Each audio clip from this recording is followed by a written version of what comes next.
this is wrong. Something should be done about it.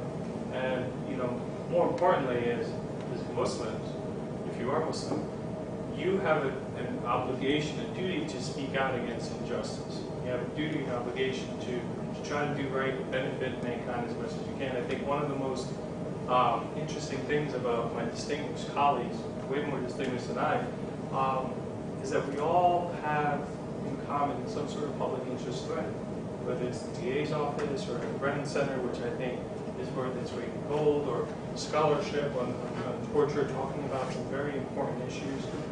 So as Muslims, as human beings, we should not shy away from doing things in the public interest, because one, that helps you not be pigeonholed. Two, you can get a ton of experience out of it. Three, you're actually doing something good. Everyone here knows the Occupy Wall Street movement, right? When I first heard about it, I was like, wow, a bunch of hippies, you know, occupy a job, you know, occupy a shower.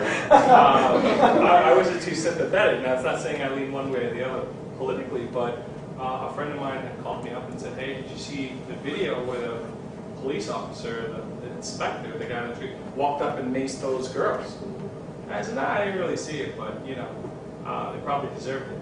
Like, no, really, take a look at it. You know, it might be an interesting legal issue. And I said, all right, fine, I'll take a look at it. I looked at it, and sure as the day is long, the police officer walked up to these girls that were just standing on the, I mean, they were on the cover of the Daily News, walked up to them, maced them, and then walked away. And they were just standing there. And I got that feeling, this isn't right. This is wrong. And I had the ability to do something about it. I now represent 2 out of the 4 girls that were maced.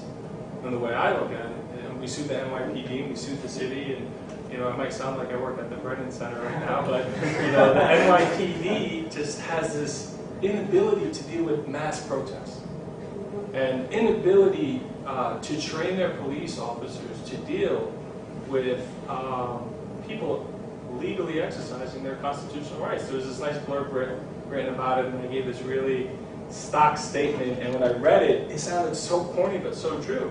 And it was something to the effect of, you know, police officers are sworn to uphold the Constitution, but must be trained how to deal with people exercising their constitutional rights lawfully.